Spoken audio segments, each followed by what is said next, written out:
Okay, so here's a quick review of what we need to know for project one. Here's a finished sample of project one. You get this in your student files. There's a zip file. I'll show you real quick. If you go into my course, Canvas page. Oh, by the way, hopefully this digital link is working now. I fixed it. It should be working. This is my home page, so you should be able to. Worked. Good, great. But I also send you guys an email just in case. Anyways, you could look under assignments. Now, I even get this mixed up. We have like class assignments, right? And then we have regular assignments. So sometimes I click on the wrong space. Okay, whatever, assignment one. So here it is. In here you have a handout. The handout rubric is very slightly different than this, but it's essentially the same. It's like a couple little wording slightly off, but it's about the same. I will use this when I grade it. I look at both, but I'll click on this thing for your grade. Whatever, you're gonna do fine. Now, in the student zip files, that's where all your stuff is. So you'll have to somehow download that and you'll get a file full of all kinds of imagery. There's a nail image that I have saved as a PSD, Photoshop file, PSD.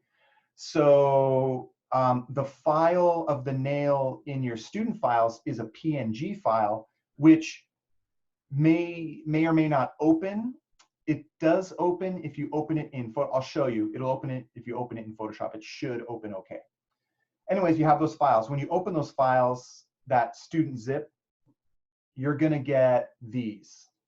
So you're gonna get these images, and these are what we're gonna use for our project one. And we need to resize them, we need to resample them, we need to position them.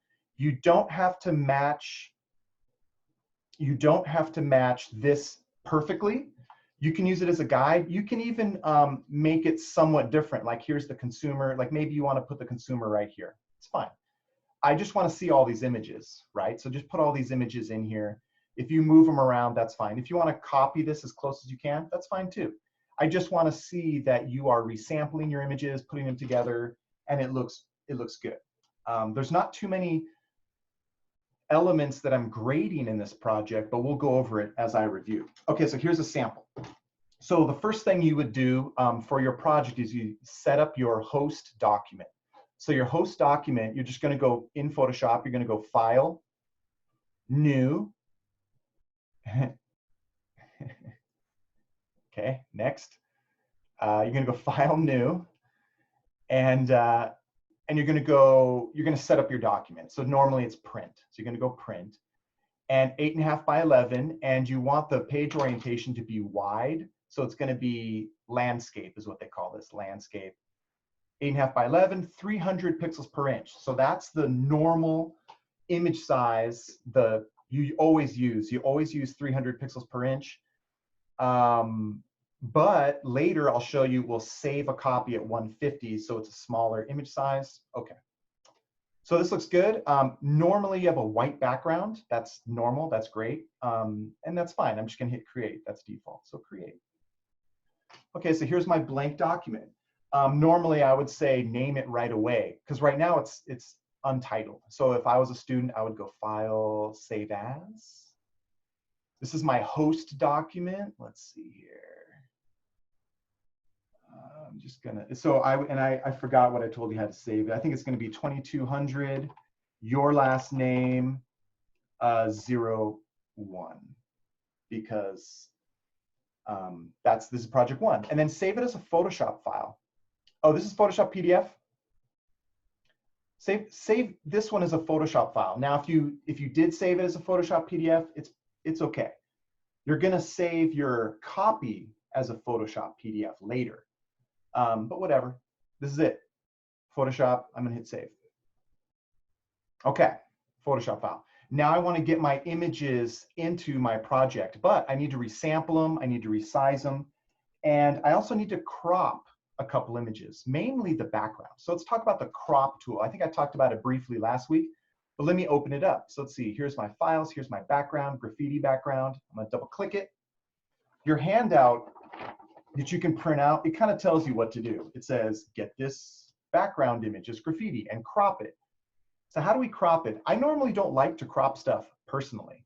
Like I would just put this in my project, and then the white would, if the image is bigger than my artboard or my canvas, like the white will just be whatever, obscured.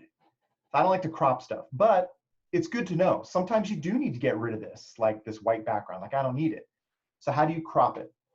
Well, there's a crop tool. It's this guy. It looks like, I don't know, it looks like two angles, right? It's gonna crop. Now, how does it work? When you click on that tool, you basically get these these buttons in the corner, and you can crop this thing. The problem is if you crop it, this stuff is gone. It's permanently gone. So like this would be too close of a crop for my background. So I want to find right on the edge of this, you know, graffiti background. So let's see, here we go. Okay, that's pretty good. Then what I do is I can press enter. Is there another way I can do it? Oh, I can press enter. There's a little check mark here. The check mark will do it. Here, let me click the check mark. Yeah, okay. I usually press enter, right? And that did, it cropped it. So the white background is gone, okay? Okay, great.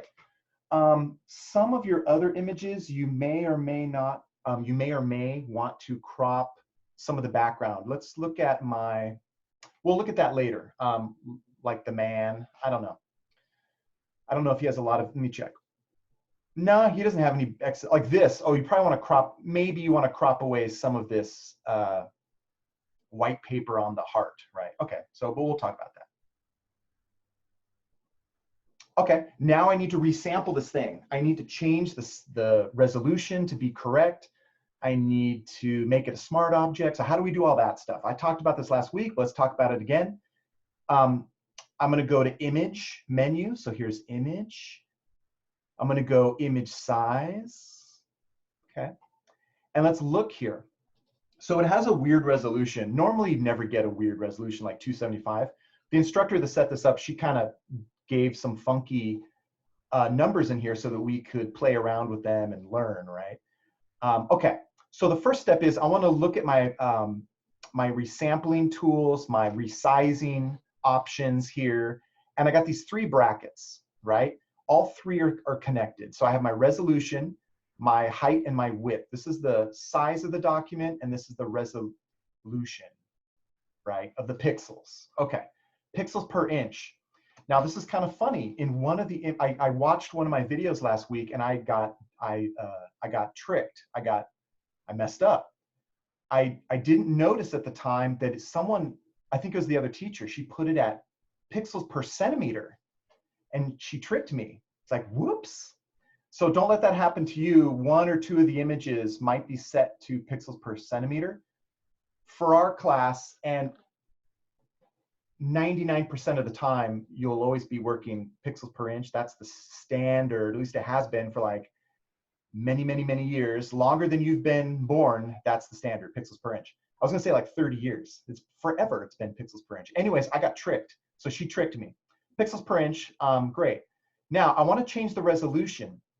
Because the resolution is bracketed with the height and the width, the height and the width will also change, but that's okay. So I'm going to type in 300. Okay, and you'll notice that my image size adjusted. It adjusted, quotes. Now, you're thinking, wow, did it physically make it smaller? Actually, no. What happened is 11 inches in width by height 8.49.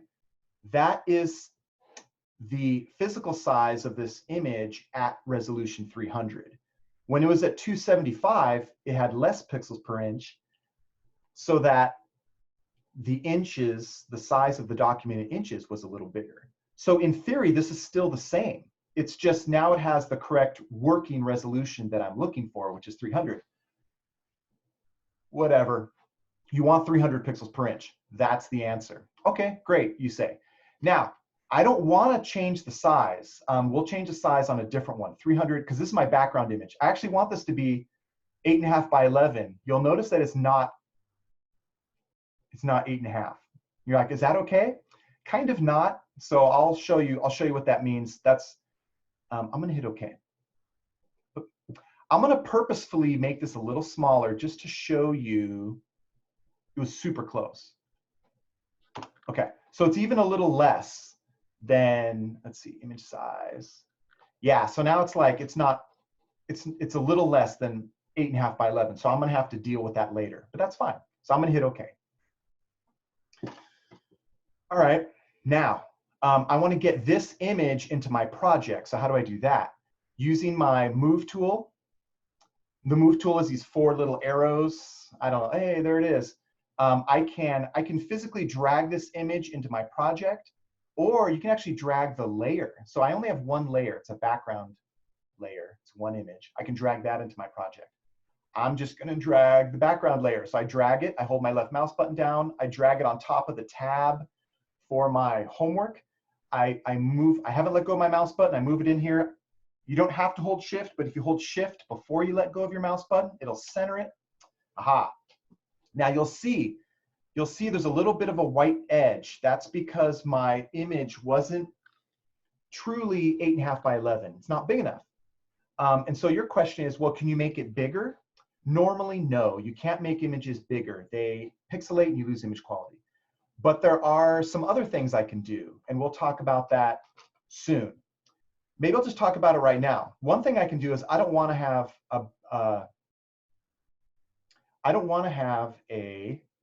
yeah, I can't see my chat. I'm going to look at it. One thing, I don't want to have this white background. So what I can do is, I'm sorry, the white edge. So I can go to my background layer and I can fill it with a color. I'll just show you now. So here it is. And this is acceptable for my homework. I would rather you have a little bit of color on this white background than for you to stretch out your whatever, your graffiti background image. So I select my background layer and I want to fill it with a color. So how do I fill it with a color? First, you want to pick a color. I could pick any color for my swatches. Let's see, I got green, blue-green. I could fill it there. Or if I want to get a color from this image, I can use my eyedropper, and wherever I click, it's going to give me that color in my foreground color. So I can go red. And there's different kinds of reds. You're like, oh, isn't that red all the same? No, there's some lighter spots. It's kind of hard to see, but that's a little lighter. Or maybe I want this blue. I want the red. Okay, now I want to fill my background. I'm going to hide this real quick. Here's my background. I want to fill this. Okay, how do I fill it? I taught you last week the shortcut, and this is what I prefer. The shortcut is you hold down the Alt key and you press delete. Alt, delete. Alt plus delete will fill with your foreground color, which is right here. And that's quick. But I'm going to undo, Control Z. There is a paint bucket tool. I never use paint bucket, but a lot of people like it. The paint bucket is underneath your gradient tool. So there's a paint bucket, and you pick your color. I got my red, and you just click in there. The paint bucket will fill the entire layer unless you have a selection. But let's worry about selections later. I'm going to click here. It's going to fill. And there it is. Okay, great. So now when I look at my layer 1, you can see, oh, there's a little bit of red there, but that's okay. I'd rather have a little bit of a red border than white. Okay, great. Now I need to, first I need to make it so I can see my chat. Let's see here. Oh.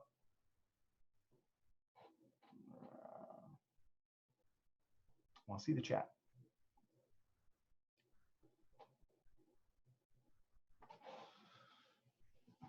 I'll see if I can answer that later. Okay, so now I want to get, oh, and I want to rename my layer. So right now I'm going to name this, double click on the name layer 1. I'm going to name it just background. Well, I already have a background, so I'm not going to spell graffiti right. Whatever, graffiti, enter. Okay, great. So now, oh, and I need to make this into a smart object. So what's the benefit of a smart object?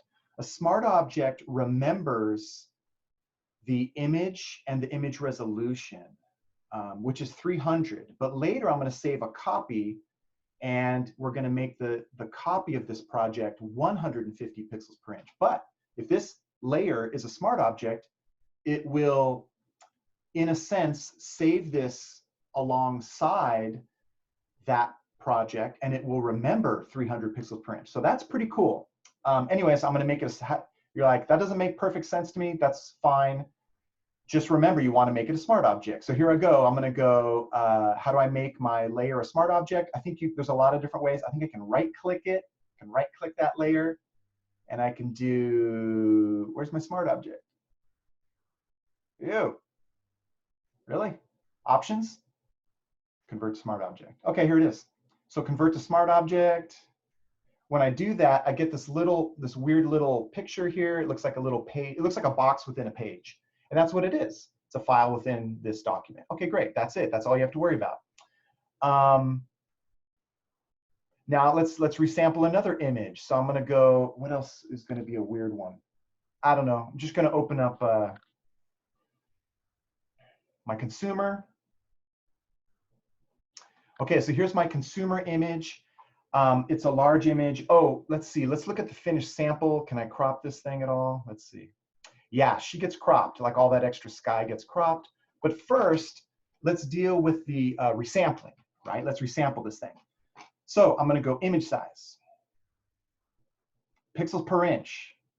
It's 240 resolution. I want that to be 300. So I'm going to go 300. The height and the width change because, well, they do change because there's more pixels per inch, so there's less inches in size. Okay, all right, great.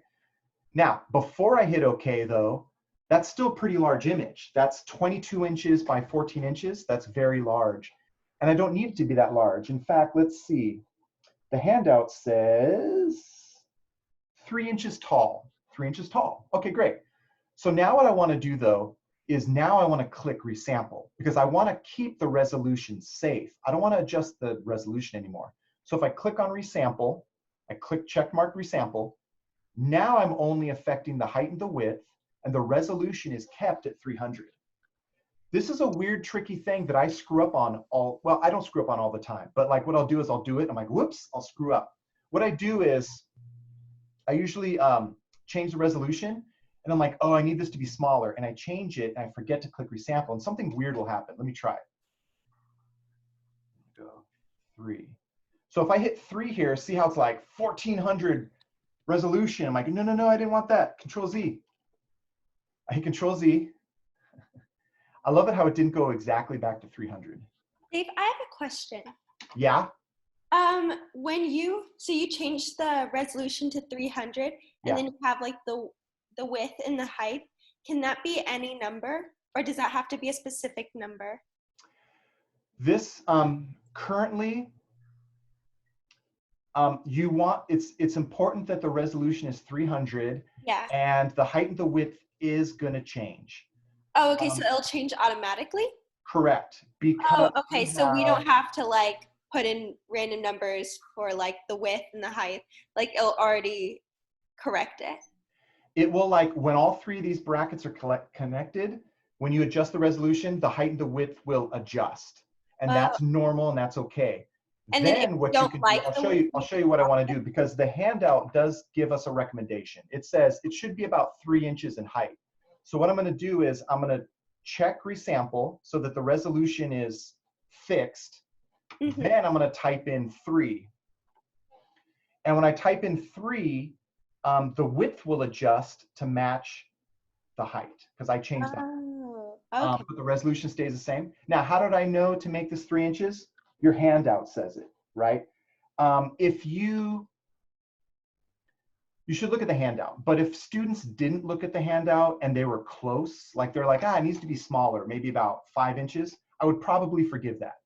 I'm not going to be standing over your guys' shoulders to make sure you did it exactly like this. I mean, if you can do it, if you have the handout, print it, and you look at it and you follow it as close as you can, that's the best. But I just want to see that you resized and resampled these images and they look pretty good. You don't recommend like we crop the photo? We would do. We will. I'm gonna Oh, crop, I'll okay. crop it right now. So watch, I'll show you. Oh, So, okay. so anyways, so it's so I'm gonna hit OK. So the image, now the image was smaller because I resampled it, right?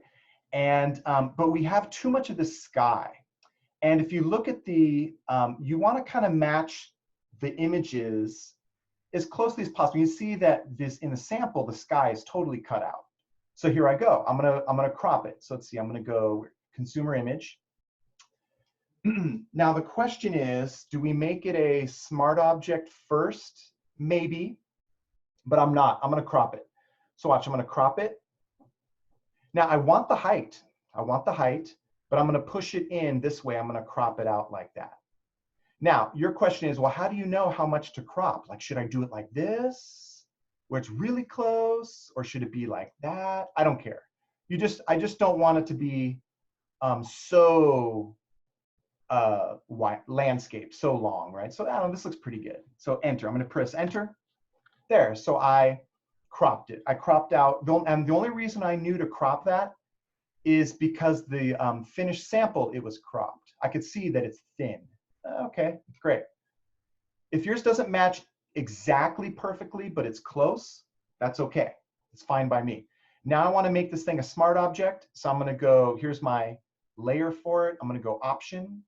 Could have sworn I was able to right click. Yeah, here I can right click. Right click, convert to smart object, or I can click on the option, option buttons to 3 lines, convert to smart object.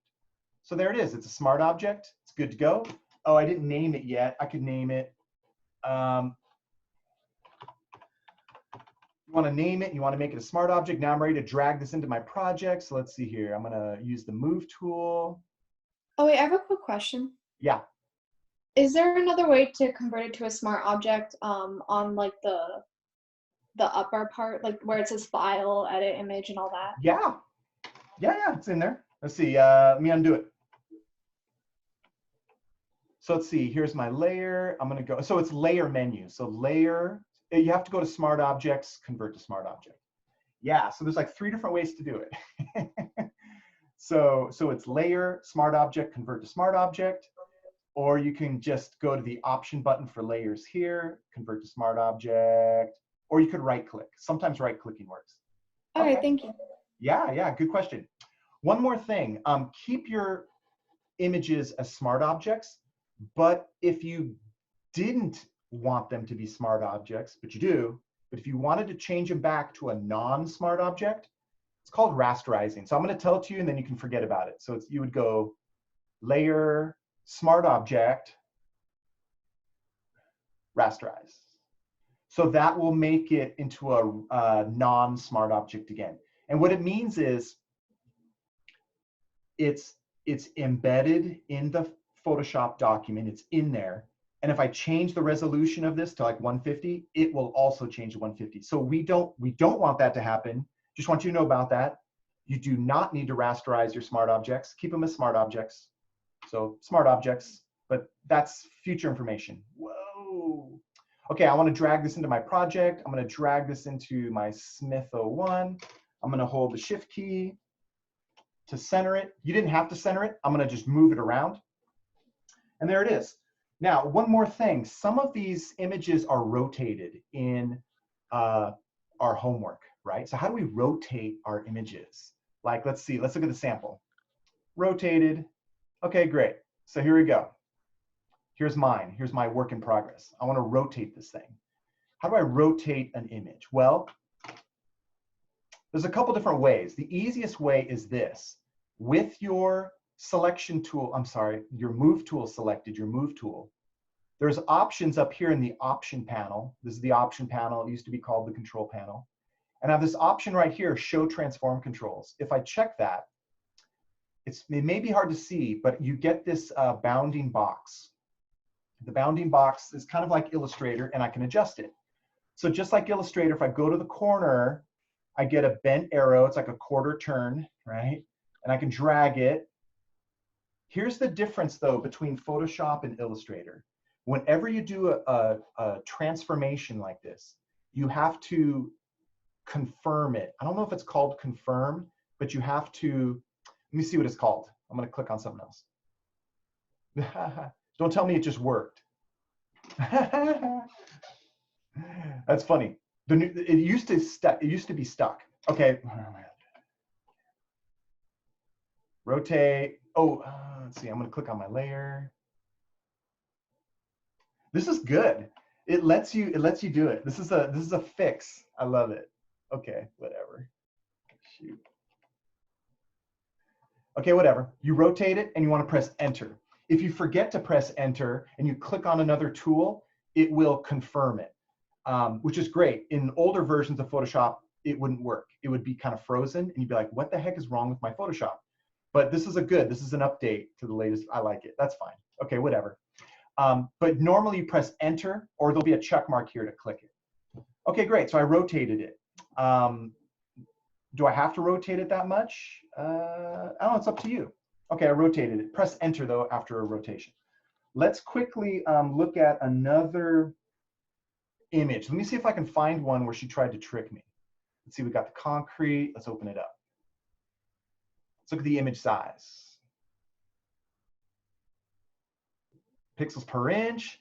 Again, it's at a weird resolution. So the first step is I want this resolution to be 300 pixels per inch. But I want to make sure that I am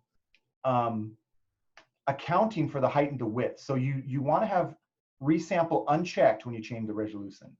When you change the resolution. So resample unchecked, 300 pixels per inch. Then if you want to make it smaller, then you click on resample. So I'm going to click on resample. What do I want this to be? I want this to be, I don't know, concrete, 2 inches tall. Really? Okay. So 2 inches in height, 2. 2 by 3. Resolution is still the same. I hit OK. Okay, there it is. It's a sample swatch for my inspiration board or my whatever mood board or whatever, my concept. Now, I want to rename this thing. This is a good opportunity to talk about background layers.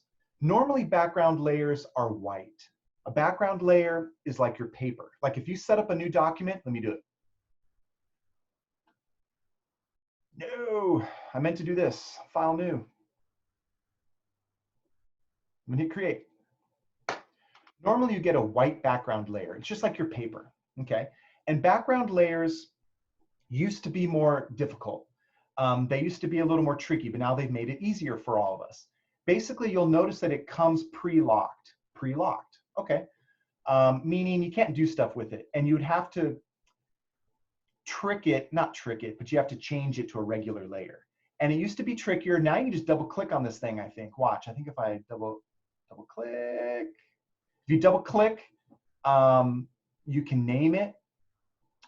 It gives you an option named layer 0, and now it's a regular layer. And like, well, what's the difference? There's no visual difference between this is a normal layer and a background layer. It's still a layer, but sometimes it can matter. Just for now, the important information is if you want to change a background layer into a regular layer, you double click it and rename it. And then there's other ways too. I forget, like sometimes like if you, it's goofy. They made it easy. It used to be a pain, so don't worry about it. I just want you to know about that. Anyways, this was a JPEG. JPEGs or a photo typically only have one layer. And so it is a background layer. It's a background layer. Now, and it's locked. Now, when I drag it into my project, I believe it just becomes a regular layer. So you don't have to worry about the background layer. I just want you to know about this. This is a small deal. But if I wanted this to be a regular layer, like right now, I could. I just double click it. Let me click on the lock. I think you can click on the lock. Yeah, you didn't used to be able to click on the lock. So whatever, it's a normal layer. It's layer 0. In fact, that was even easier, click on the lock. Like, what's the difference? Not much. Sometimes in the future, when we get into more difficult stuff, it might matter, but I just want you to be aware of background layers. They come locked. but then you can unlock them. Usually it's a white blank layer, like a paper. Okay. Now, I need to make this into a smart object. So I just go Option, create a smart object, convert to smart object. I need to name it. I'm gonna name it concrete. Okay. Then I want to drag this into my project. So let's see, I'm going to drag this into my project. I'm going to let go here. There it is. Okay. So that's, let me just show you one more quick image. Let's do the metal heart. Okay, so metal heart, because the metal heart we have to crop again. So I'm going to click on the metal heart. I'm going to open it up. First, let's look at the image size. So I'm going to go image size. Make sure that the resample is unchecked first. So it's hard to remember, but you want to remember that. So resolution or resample unchecked. The resolution is 72. I'm going to make it 300. Even though these numbers are changing, the image is staying the same. It's just that I have more pixels per inch so that I can fit more pixels in per inch, so the image appears to get smaller, but the pixels were always the same. If that doesn't make sense, I don't know what to tell you. Anyways, there it is. Now I don't want to change, gosh, do I want to change the size? The handout says 1 inch tall. Super tiny, but okay. So now I want to make it a little smaller, so I'm going to click resample. I want to keep the resolution fixed. It's going to be height 1. Height 1, the width, this is a tiny image. That freaks me out, such a small image, but whatever, there it is. And I'm pretty good, so I'm gonna hit okay. How did I know to make it that small? The handout tells me. And you're thinking, well, what happens if I lost my handout and I just kind of made it a little smaller in my project? Is that okay? It is okay. It is with me. Now, I need to crop it out. I want to crop out some of this background. I don't want to make it, well, maybe I do. I don't know. Anyways, crop. I definitely want to get rid of this because I don't need this excess background. I'm going to move it up a little. I'll move it up and down. It's going to be tiny. That's pretty good. I press enter. All right, there it is. Now I'm ready to drag this into my project. So I'm going to go drag. Okay. Oh, that was interesting. It's a background layer. It didn't like it that I was trying to drag it, but I bet I can drag it here. Yeah, whatever. That is too tiny, but that's what it told me to do. Okay, great. So that is resampling and resizing imagery. I think we've talked enough about that. Let's see, we have questions. Let's see. Okay, I'll answer that question later. So what about putting these images into groups? There are layer groups. How do we do it? We talked about it last week. Let me just quickly review. One way to make a group is this. You go to your layers and you're going to go new group. So I'm going to go new group. You can name it. I can name it items or whatever items. You can change the color of it if you want. Red. You don't have to. I normally keep it gray. Okay, there it is, or whatever, blank. That's my group. There's nothing in my group though. So how do I get my layers, my images into my group? One way is to drag them in. So I can drag this. Oh, I didn't even name this one yet. Oh my gosh, it's not a smart object either. So this is heart. And I want to make it a smart object. I'm going to go options, create smart, convert smart object. Okay, now it's good to go. So I can just drag it right on top of that group and I'm going to let go and it puts it in to that group. How do I know it's in that group? I can visually identify it because it's indented, right? Okay, I can drag this one right on top of items. It's indented, it's in there. I'm going to drag this one and put it in there right on top of the group, let go, it puts it in there. All three are indented. How can I test it that it's in there? I can hide the group. I can click on the eye. All three of those images are hiding. I look at my group. I have three of those layers in there. It looks pretty darn good. I'm great. I'm good to go. What else? How else can I get these things into a group? Here's just another option for you. if you select all 3 layers, I can hold the control key or the command and click on all the layers I want to be in a group. So I selected all 3. All 3 are selected. Then I go to option button for layers, option, and I do new group from layers. And that will make a group from your selected layers. So new group from layers, I click here, I can name it, items, I can pick a color, I'm not, just gonna hit okay. And it automatically puts them into a group. And there they are. I'm like, wow, that's pretty good. I can look inside the group by clicking on the arrow. Okay, great. What happens if you want to move a layer out of a group? You just drag it on top or underneath. There it is. Okay, great. How do I organize my layers? How do I see, you know, like what happens if I move my heart underneath my background? I can't see it. It's because whatever's on top of your layers is in front. So just be careful. Make sure your background image, which is the graffiti wall, make sure that's near the bottom or on the bottom. And any image, and if I move my heart, I click on the heart layer. To move a layer around, I can use the move tool. So I can just move this thing around. But notice that it's underneath the concrete. So if I want my heart to be on top of my concrete, I just drag it to be on top. So there it is, it's on top. I'm golden.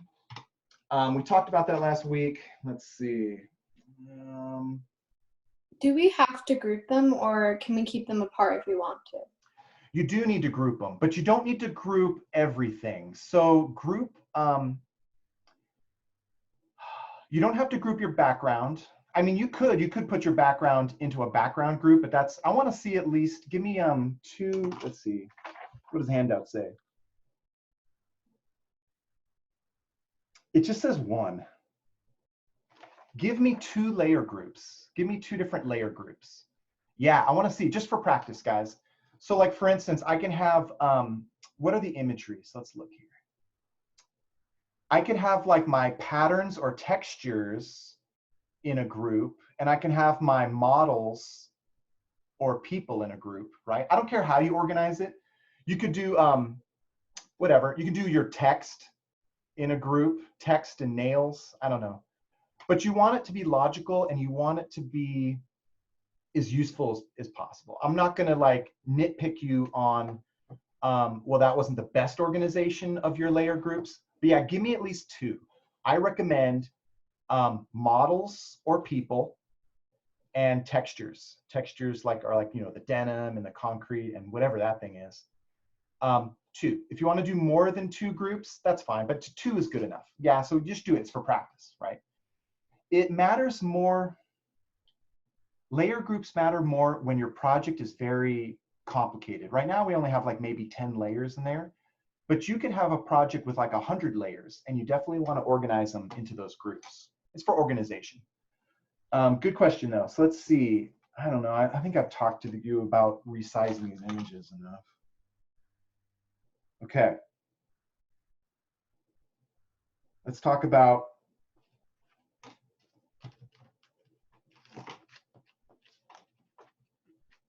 okay, we talked about all that. Oh, let's talk about finally saving it as a Photoshop PDF. So now my project is not done.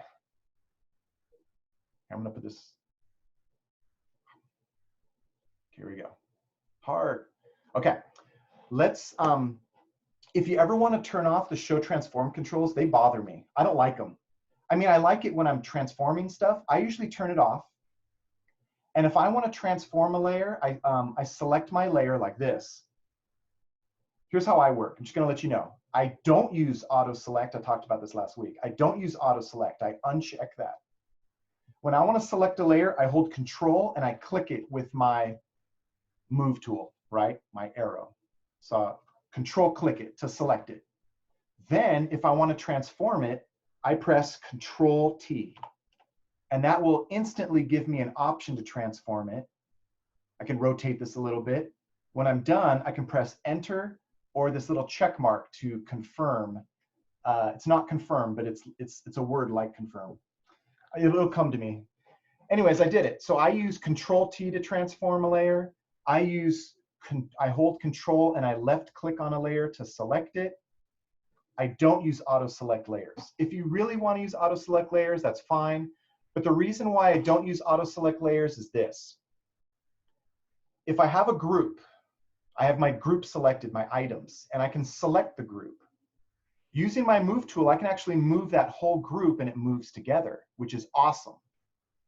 But if I have auto select layers selected though, and I want to move that group, it won't work. Like I move, and they'll move one at a time. And that's not as useful as you think. So I don't use auto select layer. If I want to move a group, I select the group and I move it.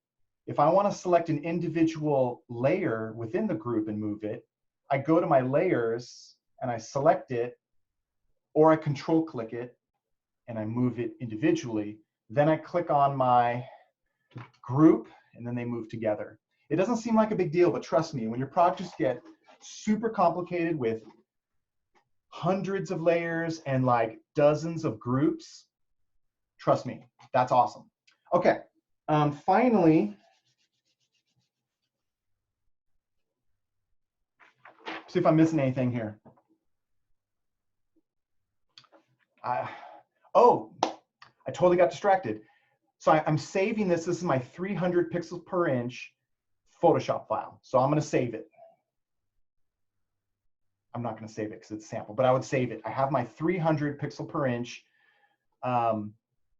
Photoshop file, and it's safe. And you call that a work file. That's your file that you never throw away. You keep it.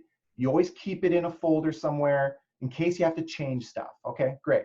Now I'm ready to save a smaller copy to upload to Canvas. So this is what you want to do. You're a student.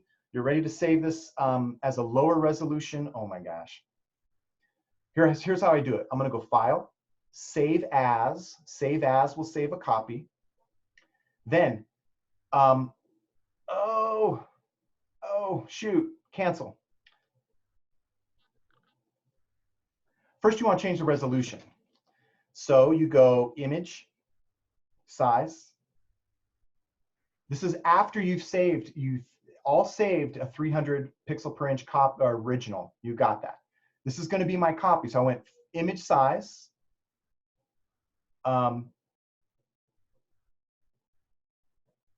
You want it just like this, and you're going to change the resolution. 150. Resample is selected. Yeah, it's independent of the size, which is good. Boy, that's complicated. I mean, you're going to hit OK. It's smaller. Now I want to save this as a Photoshop PDF. So I'm going to go File, Save As. Instead of Save As Type Photoshop, you're going to go Save As Type, and there's all kinds of different versions. There's different kinds of Photoshop files too. So here it is, Photoshop PDF. Okay. So I'm going to hit Photoshop PDF. I'm going to hit, and I think I recommended that you name it low. That way you know this is your low version. Okay, great. So I hit Save. Okay. And then you always want Preserve Photoshop editing capabilities. That is the standard. So that's the standard. So no problem there. High quality print, yeah, that's what you want. And then, okay, yeah. Here's a more complicated way to make it 150, but let's not worry about that. So I'm gonna hit Save PDF. Yeah. And that's it. So I have two copies. I have my original at 300 pixels per inch, and then I saved a copy at 150. And again, how did I do that? Here was my original. Before I save it as a PDF, I changed the image size. Image size. And make this whole thing 150. Make sure that Resample is checkmarked. You want to keep the size, but change the resolution. I did. I hit OK. I'm not going to do it though. Then you go File, Save As, and then you pick Photoshop PDF. And I recommend you put low at the bottom. It's not mandatory, but I would add low. That way you know that's your low copy, your low size. Cancel. So that's it. And then that's the one you'll upload to me to Canvas. Because your layers are smart objects, it will remember that high resolution, even though the whole file itself is 150. So that's really awesome. Okay, I'm gonna stop recording.